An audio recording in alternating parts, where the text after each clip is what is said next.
अस्सलामुअलैकुम मेरे अज़ीज़ व अकारिब। हमारा सफ़र लाहौर से शुरू हो चुका है और हम जा रहे हैं कटास राज और कलर कहार। रास्ते में हम जो चीज़ तलाश करेंगे वो है हमारे पंजाब की एक खूबसूरत सकाफ़त जो हमारी ख़ुराक का बायस बनती है, जो हमारे रिज़्क़ का बायस बनती है, वो हम ढूंढने की कोशिश करेंगे। अभी हम कलर कहार में दाखिल होने लगे हैं। अस्सलाम वालेकुम दोस्तों, हम जा रहे हैं कटास राज और लाहौर से चले थे तकरीबन 8 बजे। इस वक्त हम सिर्फ 20 किलोमीटर दूर हैं कटास राज से और कलर कार क्रॉस किया। पूरा सफ़र आपने देखा हमारे साथ कितना खूबसूरत था।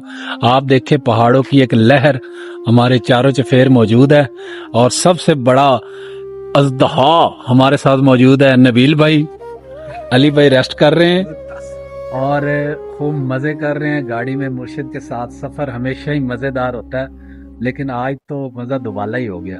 तो अभी हम थोड़ी देर तक वहाँ पहुँच जाएंगे और वहाँ पर आपको दिखाएंगे कटास राज, फिर उसके बाद कलर कहार की झील और नबील भाई की सोबत में मज़े। ये सारा कुछ हमारे साथ रहेगा।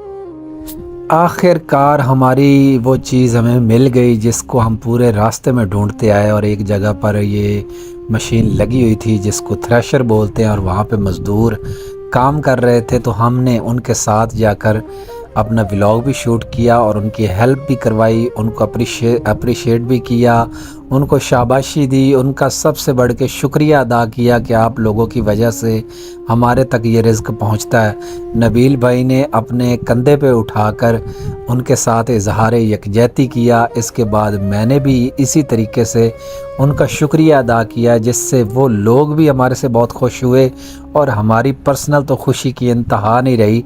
ये देखें मैं किस तरीके से उठा के लेके जा रहा हूँ और मैंने मशीन के अंदर डाला और फिर दोबारा मैं उन गड्ढों की तरफ जा रहा हूँ। वहाँ से एक और उठाया और वापसी मैंने उसको बोसा इसलिए दिया क्योंकि ये मेरा रिज़्क़ था, मेरी पहचान थी।